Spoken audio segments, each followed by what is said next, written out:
On a July afternoon in 1944, specifically the 20th day of that month, a German general sat in his office at Le Mans examining intelligence reports that simply refused to make sense according to everything the Wehrmacht thought it understood about modern warfare. This officer, SS Obergruppenführer Paul Hauser, had recently taken over the 7th Army headquarters in France, replacing General Oberst Friedrich Dollmann. What Hauser discovered in those reports would eventually be found scribbled in the margins when Allied forces captured German archives later in the war, and his handwritten notes revealed a man confronting something that contradicted his entire military education. The Americans were doing something impossible. 6 weeks had passed since the Allied invasion on the Normandy beaches, and American troops were being supplied at rates that made no sense to officers trained in German logistics doctrine. Hauser's marginal notes captured his confusion perfectly when he wrote that the Americans were operating field bakeries just 15 kilometers from active combat zones. He couldn't decide whether this was elaborate propaganda designed to deceive German intelligence or whether he was witnessing something fundamentally new in how armies could be sustained in the field. German intelligence officers had been intercepting American radio transmissions and collecting reports from forward observation posts, and what they documented seemed to violate 4 years of accumulated Wehrmacht combat experience.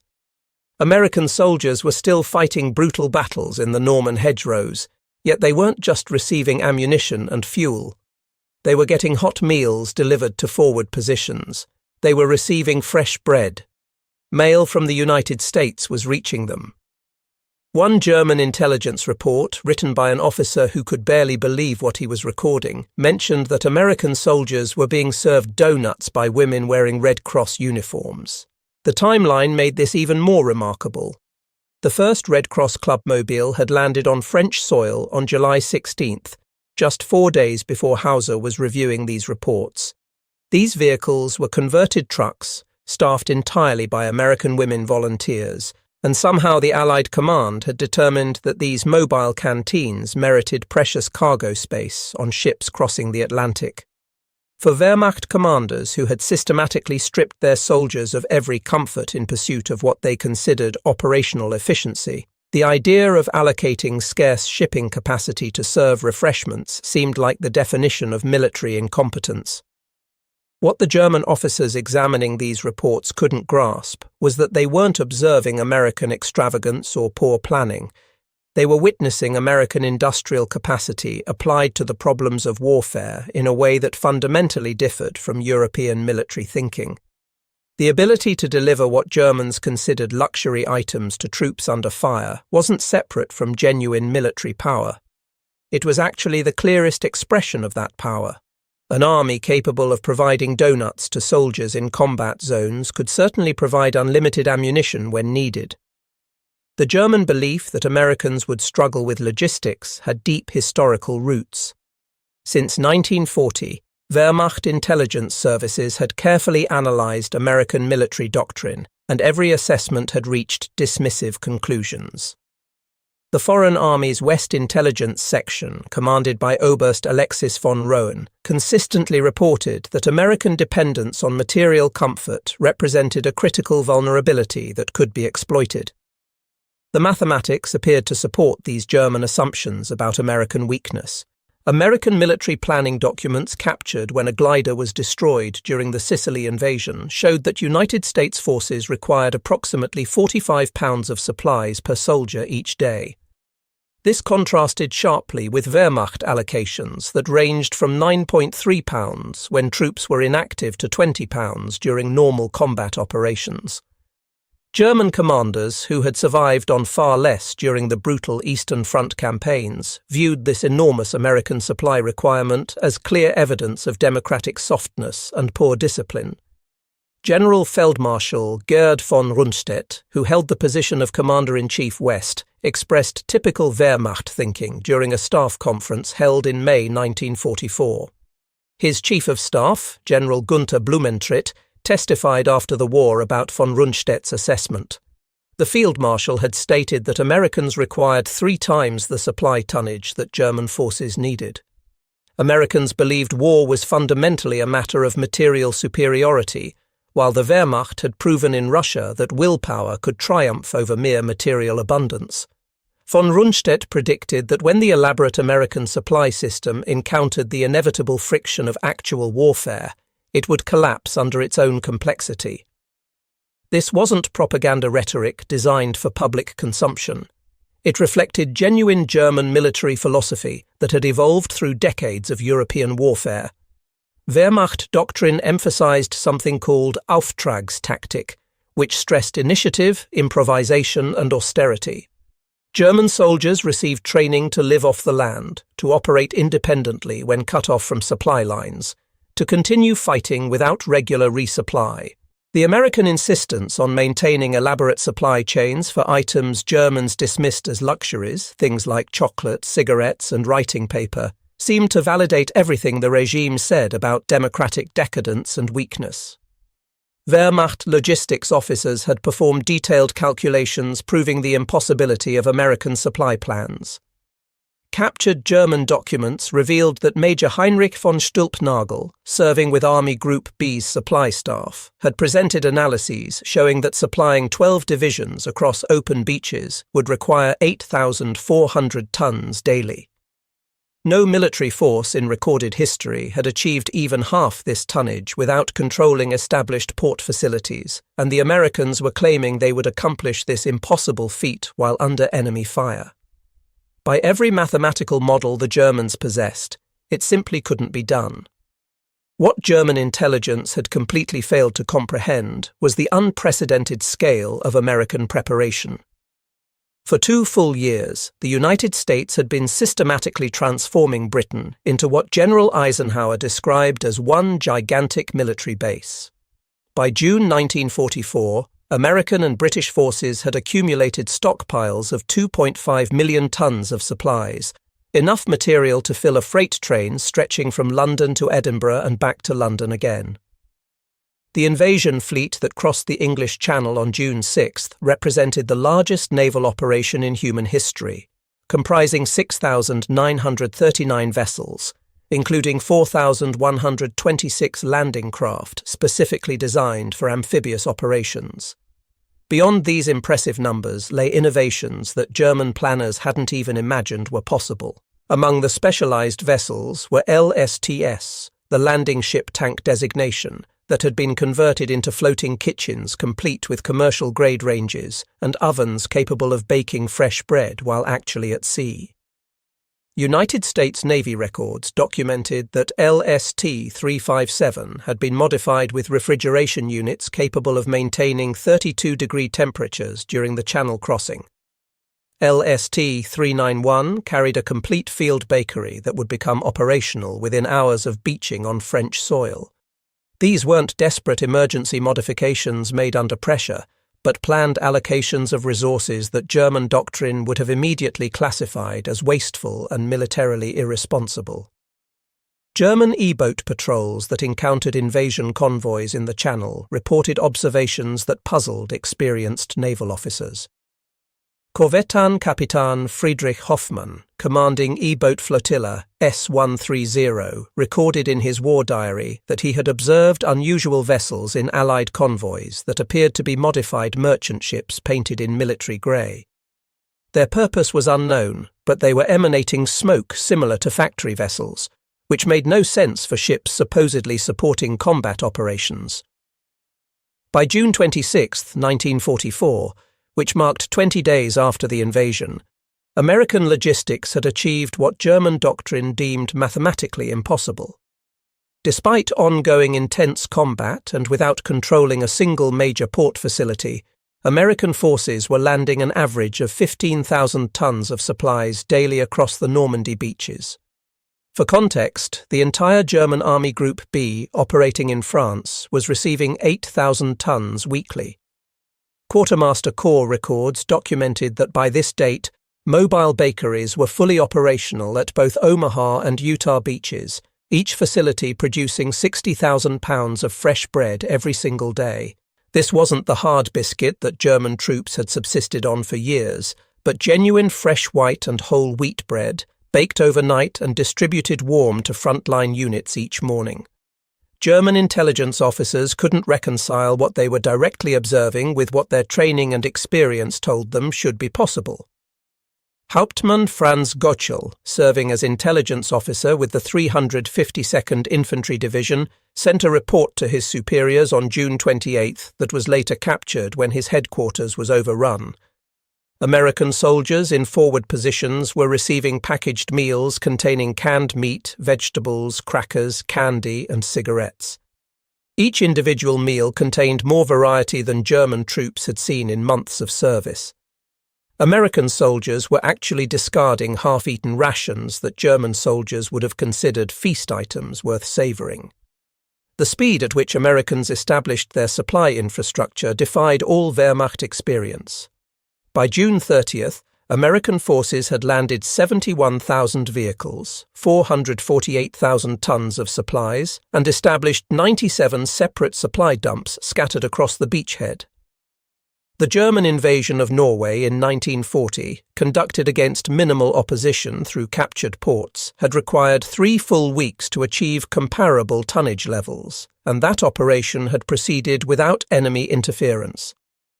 German dismissal of American logistics capabilities extended to the artificial harbours known by the codename Mulberry. Wehrmacht intelligence had identified components being constructed in British ports through aerial reconnaissance flights, but the German naval assessment had been completely dismissive of their potential effectiveness. Admiral Friedrich Ruger, serving as Rommel's naval advisor, had briefed Army Group B on May 20th about the theoretical possibility of artificial harbours, and his post-war memoirs recorded his assessment. The concept was theoretically possible, but practically limited in capacity. Atlantic storms and channel tides would restrict any temporary structure to minimal throughput capacity. German estimates calculated maximum throughput of perhaps 1,000 tons daily. By June 18th, the American Mulberry A at Omaha Beach was fully operational, initially handling 3,000 tons daily before ramping up to 7,000 tons, which was 7 times what German estimates had predicted was theoretically possible.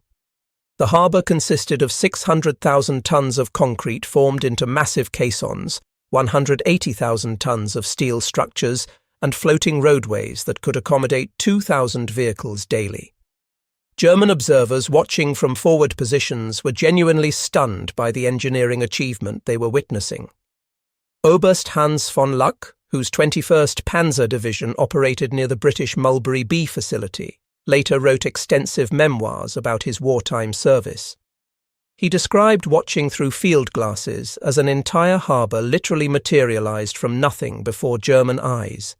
Ships unloaded cargo directly onto floating roads that automatically adjusted with the tides. Trucks drove from ship to shore without stopping, creating an unbroken flow of supplies.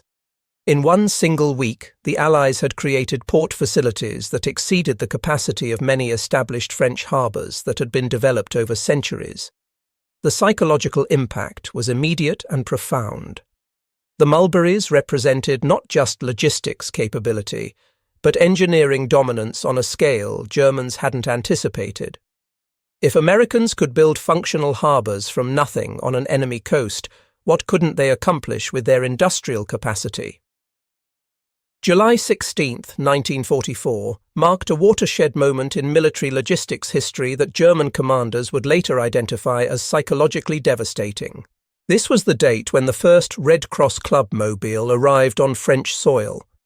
The vehicle, nicknamed Daniel Boone, landed at Utah Beach and within hours was serving fresh donuts and hot coffee to combat troops who were still engaged in active fighting.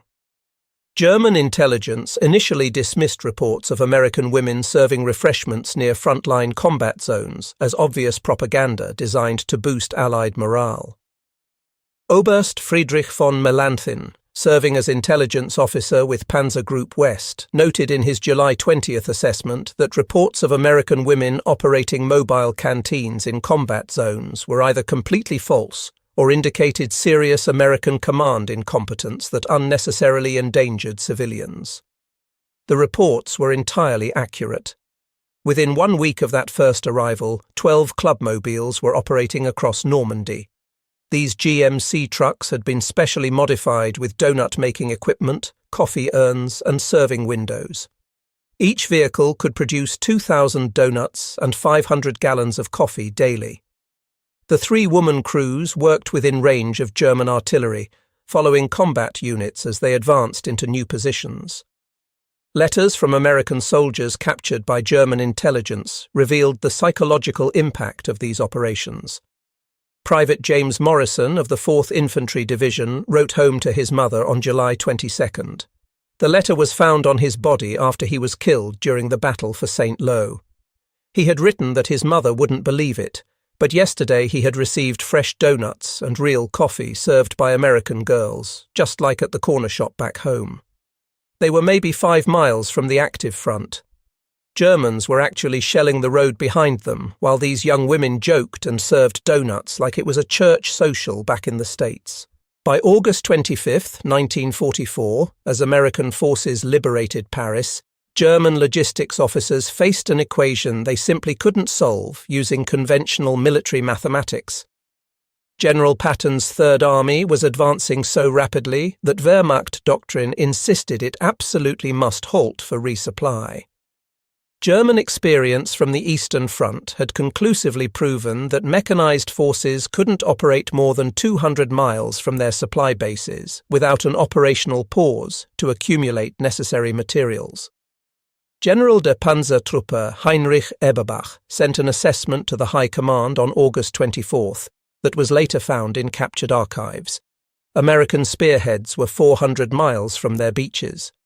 By every calculation German logistics officers could perform, the Americans absolutely must halt within 48 hours for supply accumulation. Their fuel consumption alone exceeded any possible delivery capacity. 24 hours later, German reconnaissance units reported something unprecedented in military operations. An endless stream of trucks was moving on designated one-way highways, operating around the clock without pause. The Red Ball Express had begun operations, and it would completely shatter German understanding of what was logistically possible in modern warfare. The verified statistics of the Red Ball Express defied German comprehension of physical limits. 5,958 trucks operated by 23,000 drivers were delivering up to 12,342 tons of supplies daily, with peak delivery achieved on August 29th.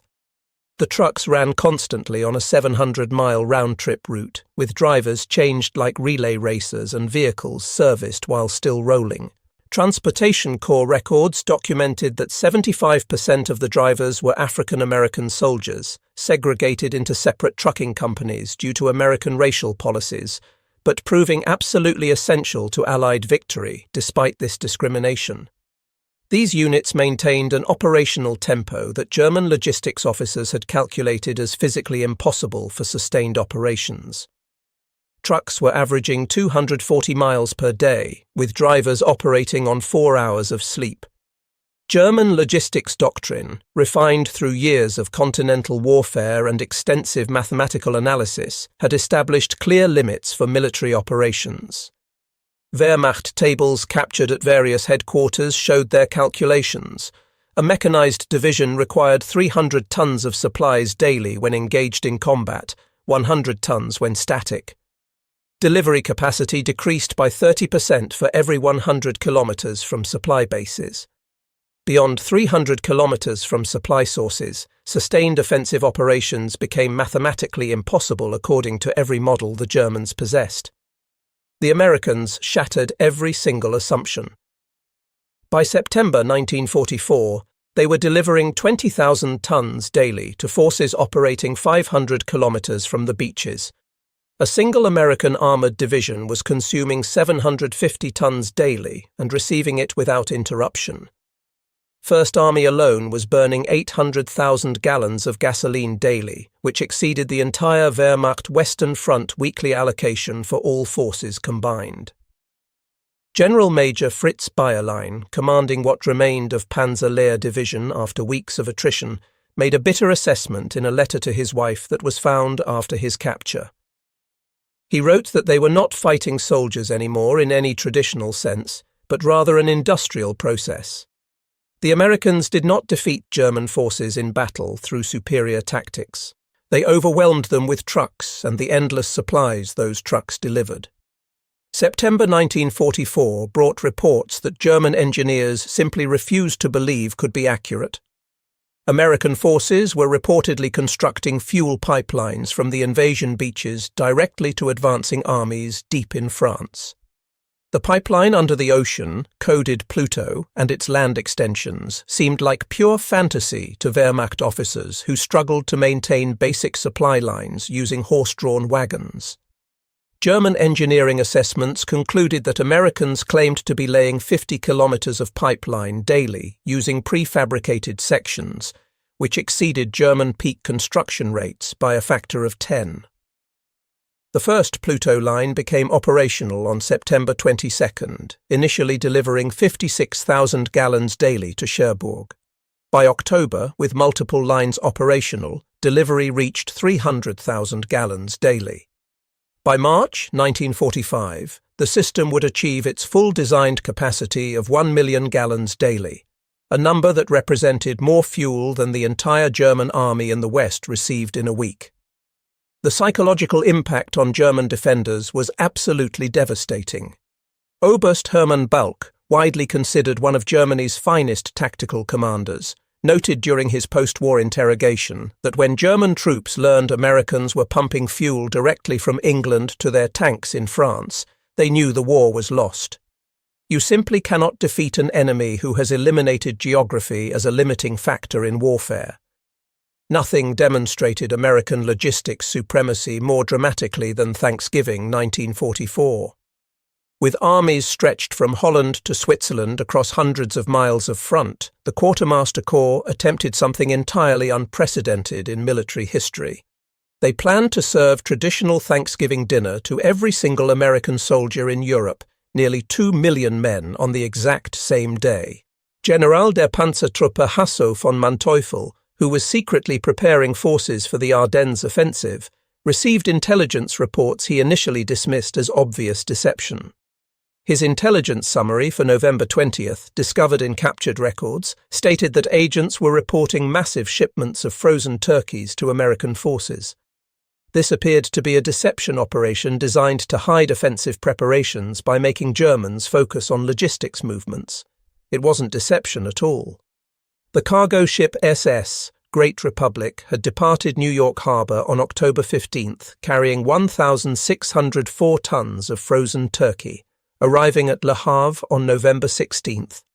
Additional shipments brought cranberry sauce, sweet potatoes, pumpkins, and all traditional accompaniments for a complete Thanksgiving meal. Special refrigerated trains and trucks maintained the cold chain from port to front lines across hundreds of miles. On November 23, 1944, American soldiers in foxholes directly facing the Siegfried Line fortifications ate turkey with stuffing, mashed potatoes, cranberry sauce, and pumpkin pie. Units under sporadic German artillery fire were served complete hot meals. The 30th Infantry Division, holding defensive positions near Aachen, received complete traditional dinners, despite ongoing German shelling of their positions. The psychological warfare was entirely unintentional, but absolutely devastating. Captured American soldiers interrogated after Thanksgiving consistently mentioned the meal during routine questioning, inadvertently revealing American supply capabilities to increasingly demoralized German interrogators who understood the implications. The winter of 1944–45 was the coldest in 50 years across Europe. German commanders, remembering Wehrmacht collapse during Russian winters when supply lines failed, expected American forces to suffer similarly from exposure and inadequate winter equipment. The Ardennes offensive was partly predicated on the assumption that Americans would be unable to rapidly supply adequate winter equipment to exposed forces caught in the sudden attack. Instead, Americans launched emergency supply operations that delivered 2 million complete sets of winter clothing in 3 weeks. The shipment included innovations entirely unknown to German forces: layered clothing systems designed scientifically, shoe packs with removable felt liners, sleeping bags rated to -30 Fahrenheit, and portable squad stoves that could be operated in foxholes. General der Infanterie Baptist Nies, commanding 85th Corps, reported to Army Group B in December 1944 from his headquarters. The report was later captured and preserved.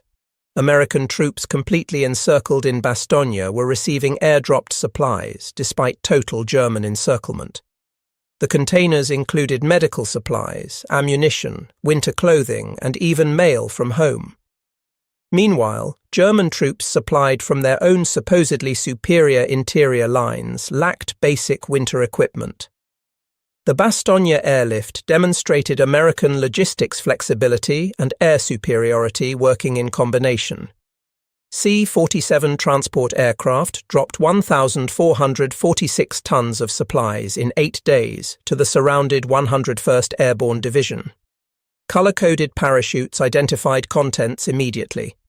Red indicated ammunition, blue marked medical supplies, yellow designated food, and white signified winter clothing. The precision and volume of air supply exceeded total German airborne resupply capabilities for the entire Western Front combined. March 1945 brought the Rhine crossing operations, which represented Germany's last major natural defensive barrier. Wehrmacht doctrine, based on their own highly successful 1940 operations crossing French rivers, required extensive preparation for major river crossing operations.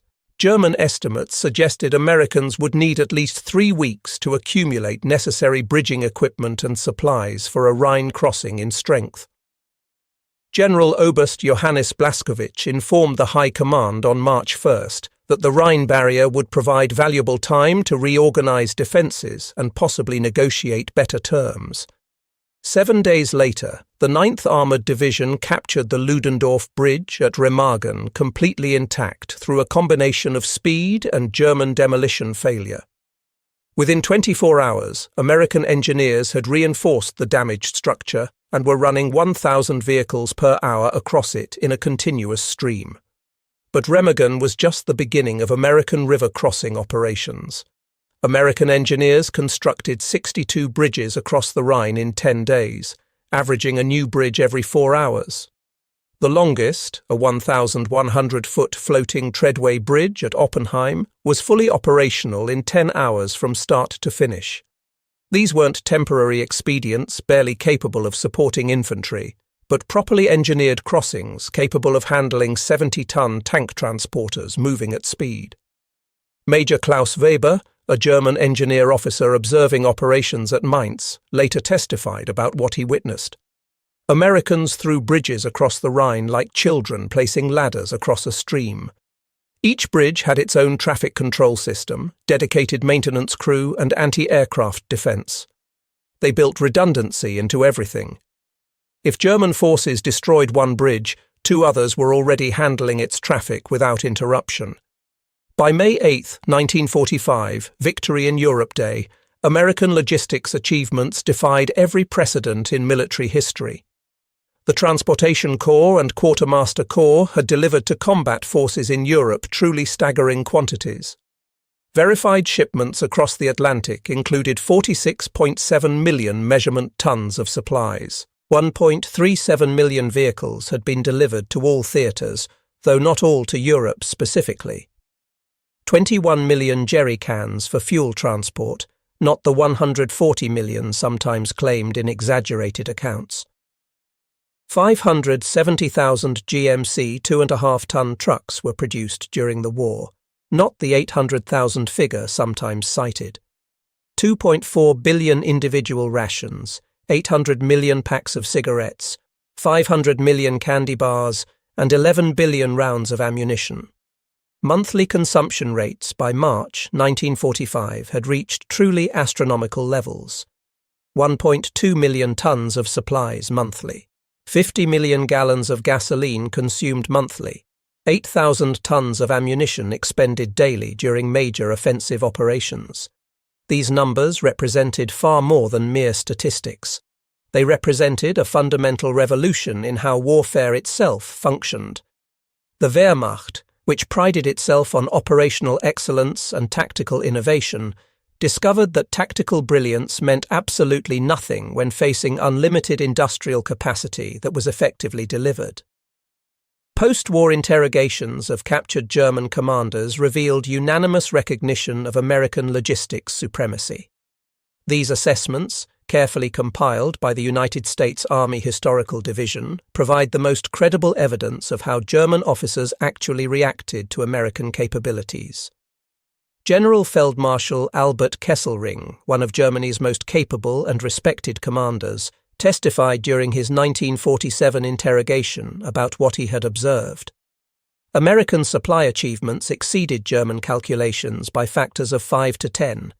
German defensive plans were based on assumed American limitations that simply didn't exist in reality. A German division at 50% of authorized supply levels was still considered combat-ready and capable of operations.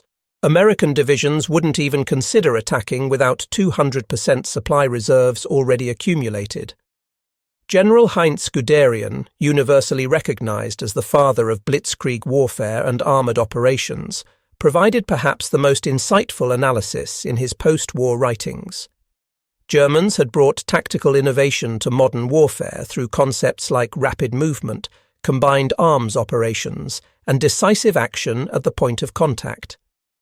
The Americans had brought something far more powerful to warfare. They brought the ability to sustain operations indefinitely through unlimited supply delivery. Germans could win individual battles through superior tactics, but Americans could feed armies continuously. History conclusively showed which capability mattered more in determining final outcomes. General Franz Halder, former chief of the German General Staff and one of the most respected military minds in Germany, offered a philosophical assessment during his extensive work with the United States Army Historical Division after the war. The American approach represented a conceptual revolution that Germans simply didn't understand during the conflict. Germans saw logistics as a necessary function supporting operations. Americans saw operations as essentially the delivery mechanism for logistics. The Americans didn't defeat the German army through superior tactics or strategy. They buried it in abundance that couldn't be matched or overcome. While German commanders naturally focused on European theatre operations, Japanese military assessments reached identical conclusions about American logistics supremacy in the Pacific theatre. Admiral Isoroku Yamamoto had famously predicted before Pearl Harbor that Japan could run wild for 6 months against American forces. Then, American industrial capacity would inevitably overwhelm Japanese forces, regardless of tactical skill or fighting spirit. General Yoshihiro Umezu, Japanese Chief of Staff, provided remarkably similar testimony after Japan's surrender. Japanese commanders had carefully studied American island-hopping tactics, searching desperately for exploitable weakness. They found none because tactics were ultimately secondary to logistics. Americans established supply bases that delivered more materials 5,000 miles from America than Japanese forces could deliver just 50 miles from their own home islands.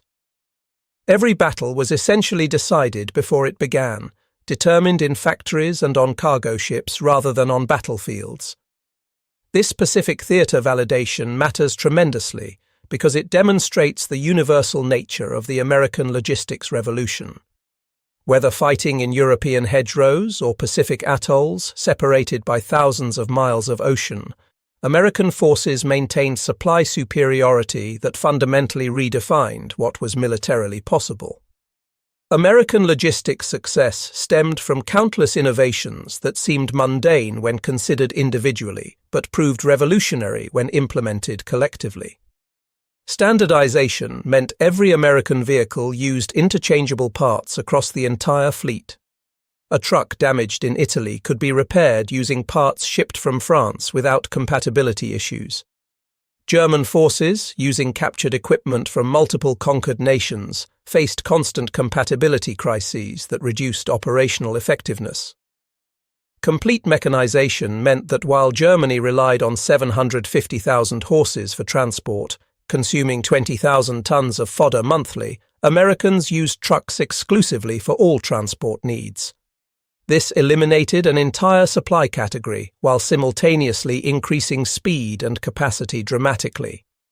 Advanced preservation techniques meant American forces pioneered military refrigeration systems, maintaining complete cold chains from America to front lines. Fresh meat, blood plasma, and temperature-sensitive medicines arrived in condition that was simply impossible for other armies to achieve.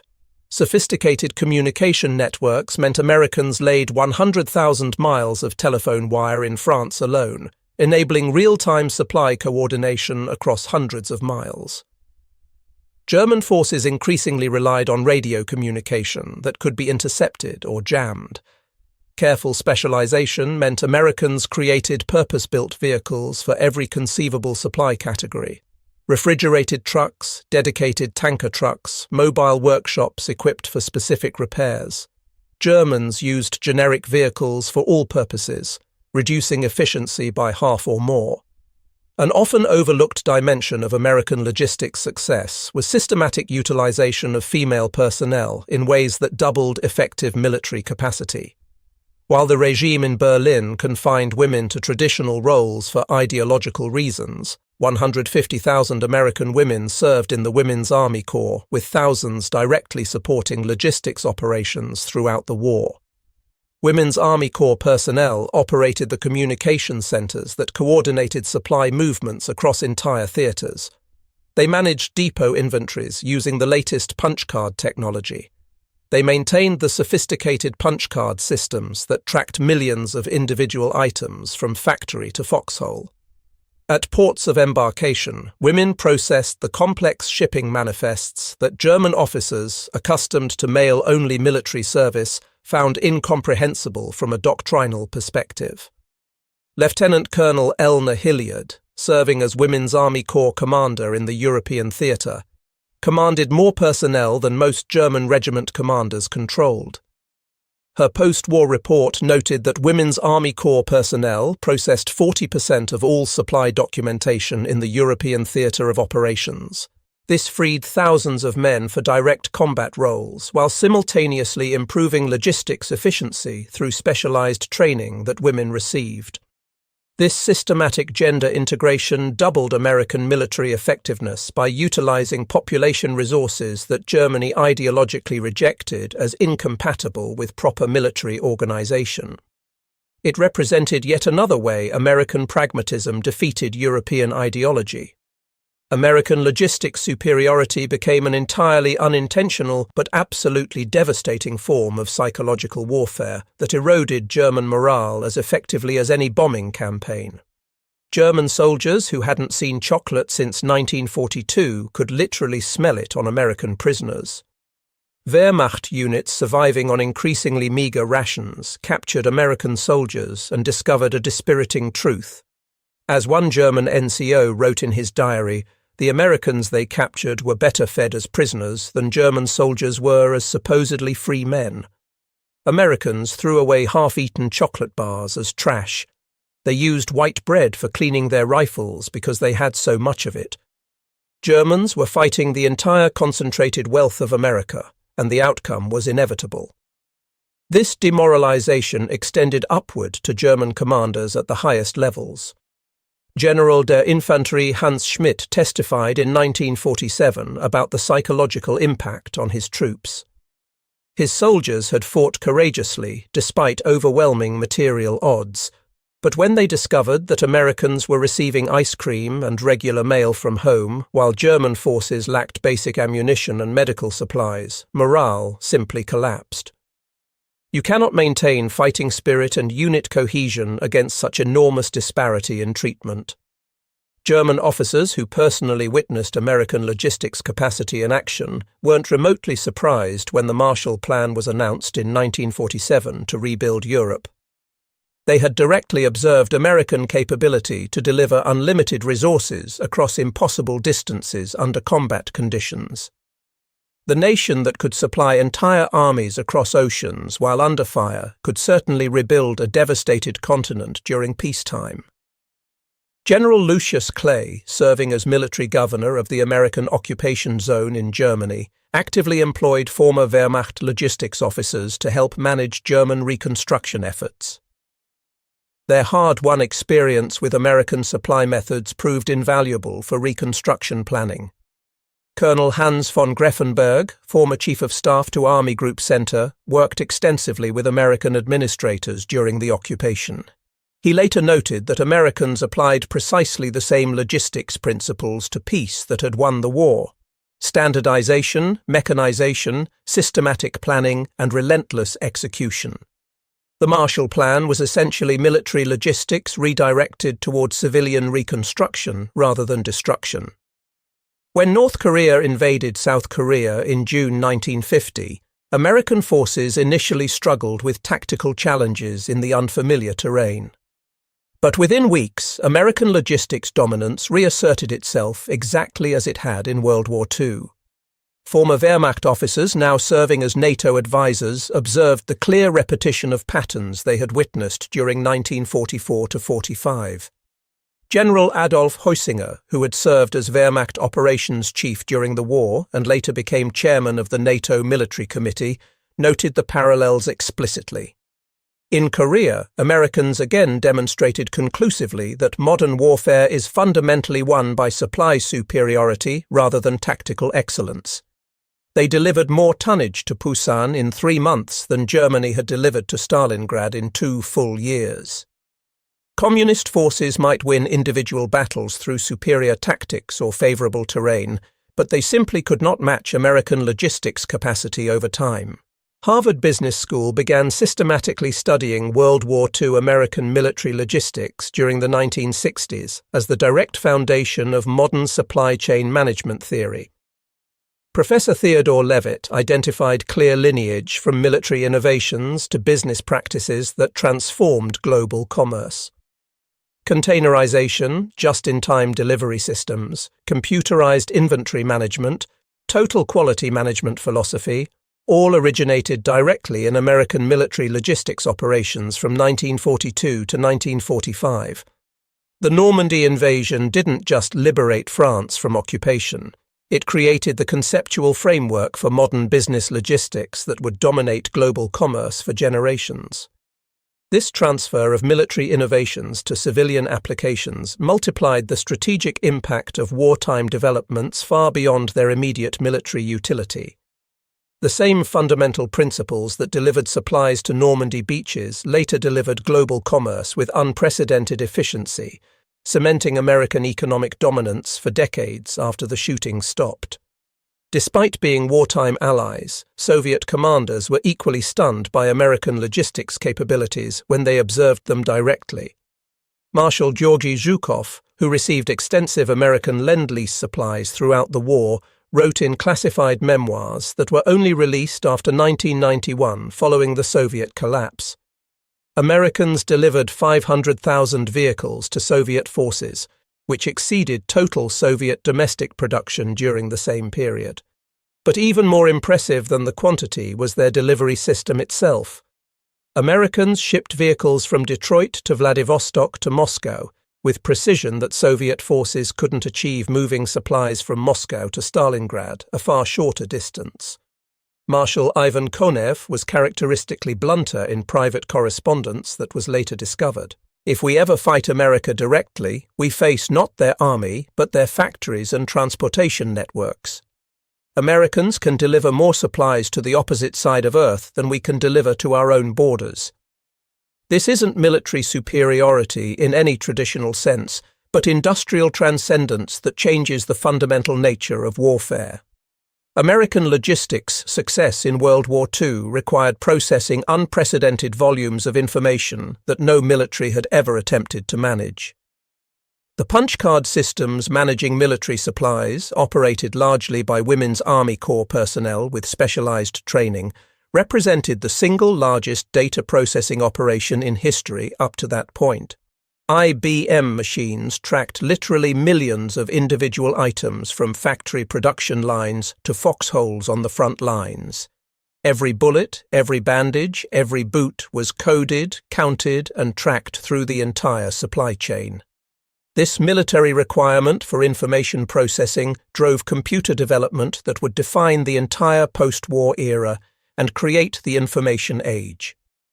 Thomas Watson Jr., IBM president and a former Army Air Forces officer who understood military needs from personal experience, stated explicitly that military logistics requirements created both the market and the technology for business computing. The information age that transformed human civilization began in anonymous quartermaster depots tracking supplies for the war effort. To properly understand the revolution that American logistics represented, consider comparative statistics from Normandy operations versus previous large-scale military operations. The German invasion of France in 1940 achieved 3,000 tons daily average delivery across established rail networks that had existed for decades. Germany still experienced a serious supply crisis by day 20, despite capturing enormous French stocks. Horse-drawn supply columns, which comprised the majority of German logistics, averaged 12 miles daily movement. American operations in Normandy during 1944 achieved 15,000 tons daily average delivery across open beaches without any port facilities. Supply operations continuously expanded through day 90 without any crisis or shortage. Motorized supply columns averaged 240 miles daily, 20 times the German rate. This five-fold increase in raw tonnage combined with a 20-fold increase in delivery speed created operational tempo that Germany simply couldn't match regardless of tactical skill. Speed of supply delivery mattered as much as quantity delivered. Field Marshal Bernard Montgomery, often harshly critical of American tactical methods and command decisions, nevertheless delivered the definitive assessment in his memoirs written years after the war. American logistics was a war-winning weapon, more decisive than any secret weapon Germany developed or could have developed. Americans could execute virtually any strategy because they could supply any conceivable operation. British forces had to carefully design strategies around inherent logistics limitations. This freedom of action, purchased through industrial abundance, was America's greatest military advantage beyond any weapon system or tactical innovation. Winston Churchill, with his characteristic eloquence and historical perspective, summarized the lessons learned. The Americans demonstrated conclusively that in modern industrial warfare, the factory is mightier than the fortress, and the supply line proves stronger than the front line. Their truest monument isn't battles won through tactical brilliance, but abundance delivered under fire against determined opposition. Charles de Gaulle, always protective of French military honour and sceptical of American cultural influence, still acknowledged the fundamental truth. Americans conquered not through superior generalship or tactical doctrine, but through superior supply capacity that couldn't be matched. This is perhaps more impressive than tactical victories. Anyone can learn tactics through study and practice, but who can replicate such enormous industrial capacity and the will to apply it effectively? The American logistics revolution permanently transformed warfare in ways that persist to the present day. Every subsequent military force has faced the identical challenge. Either match American supply capabilities or accept inevitable strategic inferiority regardless of tactical skill. The Gulf War, Afghanistan operations, Iraq campaigns, all demonstrated the same essential pattern that was established in 1944.